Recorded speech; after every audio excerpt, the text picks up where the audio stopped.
दोस्तों नमस्कार। हमारे इस चैनल पर गणित के बहुत सारे ट्रिक्स मिलेंगे। जो गणित में बहुत अपने आप को कमज़ोर महसूस करते हैं, जिनको लगता है कि गणित हमारे बस की बात नहीं है, उनके लिए यह चैनल बिल्कुल ठीक है। आप हमारे चैनल पर आसान से आसान भाषा में गणित सीख सकते हैं। तो इस चैनल पर नए हैं तो सब्सक्राइब कर लें, दोस्तों के साथ शेयर कर लें और लाइक कर लें, बेल आइकन की घंटी को भी दबा लें। चलिए गणित का एक महत्वपूर्ण चैप्टर बहुपद को आज समझते हैं। बहुपद क्या है? दोस्तों सबसे पहले बहुपद बनाने के लिए ये जानना ज़रूरी होता है कि बहुपद आखिर है क्या, बहुपद किसे कहते हैं। तो चलिए स्टार्ट करते हैं बिना समय गवाए हुए।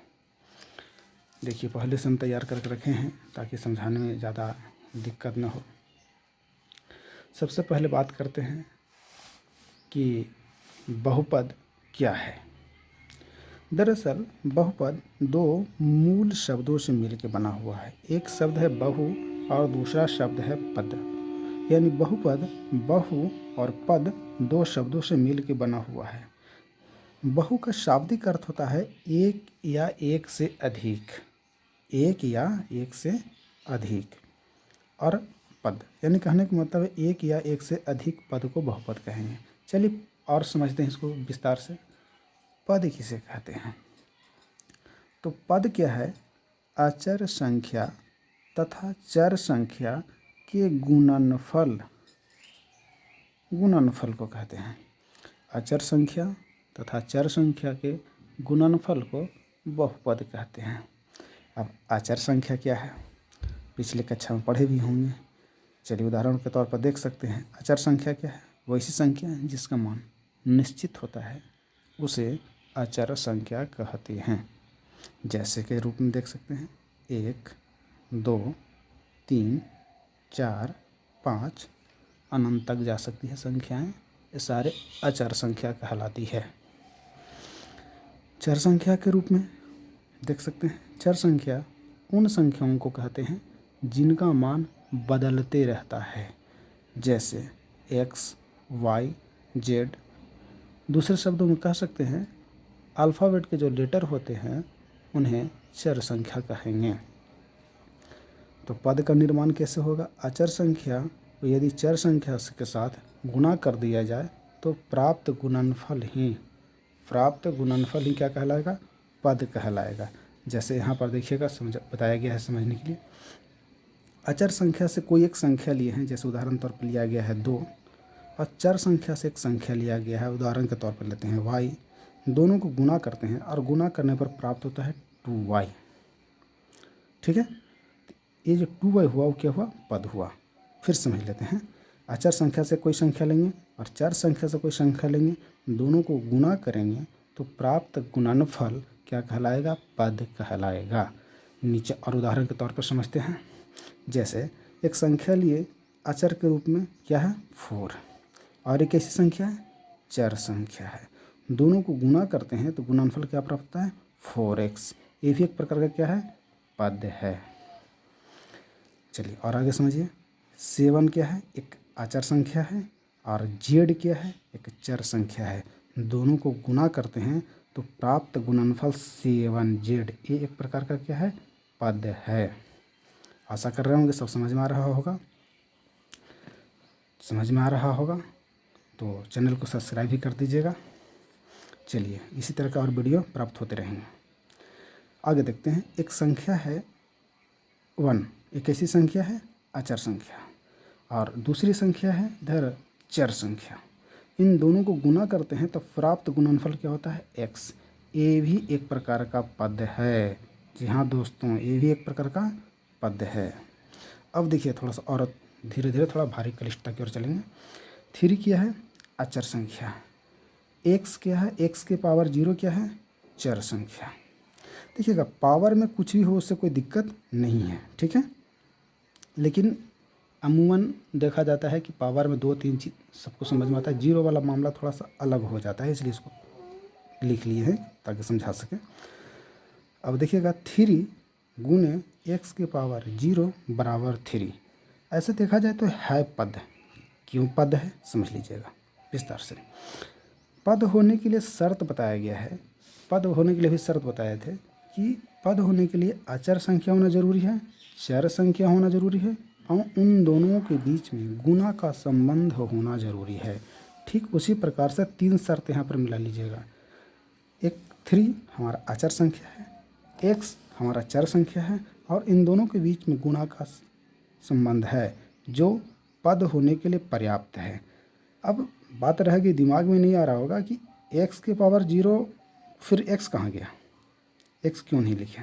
अब समझिएगा x के पावर 0 का मतलब होता है 1, यानी x के पावर 0 के बदले में हम 1 लिख सकते हैं। तो इस प्रकार से नए रूप में क्या होगा, 3 गुने x के पावर 0 का मतलब 3 गुने 1, जो है देखिएगा 3 गुने x के पावर की 0 के बदले में क्या लिखेंगे 1, और इस प्रकार से इन दोनों का गुणनफल प्राप्त होगा 3, जो इसके बराबर आया। तो ये क्या हो जाएगा, पद कहलाएगा।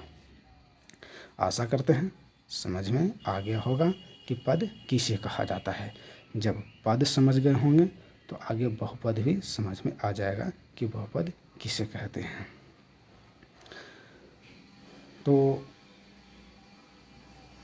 आगे परिभाषा के रूप में इस प्रकार से आप परिभाषित कर सकते हैं कि पद किसे कहा जाता है।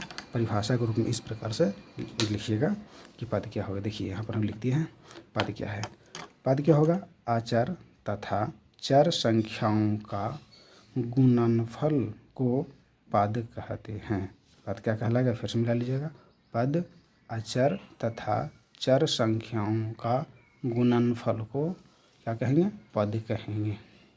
अब जैसे के रूप में यहाँ पर दिखा गए हैं, अच्छी तरह से समझ में आ गया होगा कि पद किसे कहा जाता है।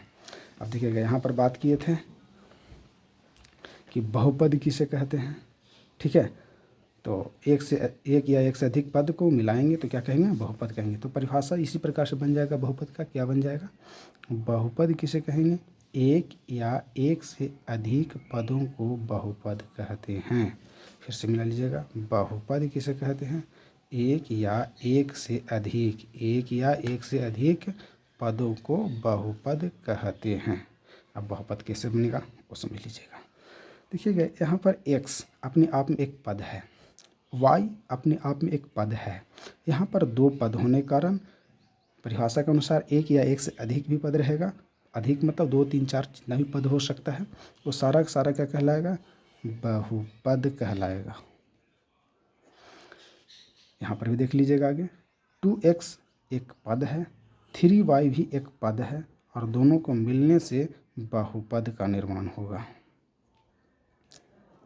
ठीक है, आगे देख लीजिएगा, 2x भी एक पद है और 2x स्क्वायर भी एक पद है और दोनों को मिलाने से भी बहुपद का निर्माण होगा। अब देखिएगा पदों की संख्या थोड़ा बढ़ा लेते हैं ताकि कुछ कन्फ्यूजन न रहे। 6y एक पद है, 2 एक पद है, कोई दिक्कत नहीं होगा। अब ऊपर समझा दिए हैं कि पद है या नहीं है। 2 भी एक क्या है, पद है और 3y भी एक प्रकार का पद है।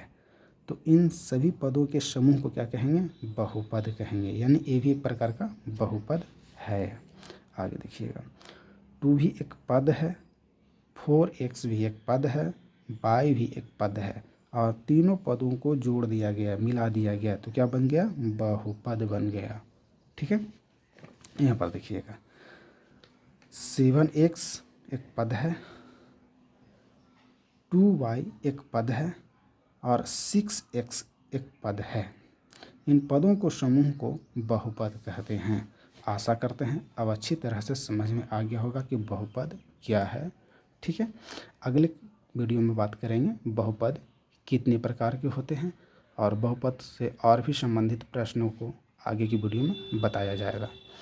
तो इसके लिए आप चैनल को सब्सक्राइब कर लें, शेयर कर दें, बेल आइकन घंटी को दबा लें ताकि जब नेक्स्ट वीडियो डालें तो आपके पास सबसे पहले पहुंच जाए। और फिर भी अगर कोई दिक्कत हो, समझ में नहीं आया हो, तो आप कमेंट कर सकते हैं। समझने में किसी प्रकार कोई समस्या हो तो कमेंट कर सकते हैं। इस चैनल पर सारे विषय पढ़ाए जाएंगे, गणित के और विज्ञान के भी। ठीक है, जय हिंद दोस्तों।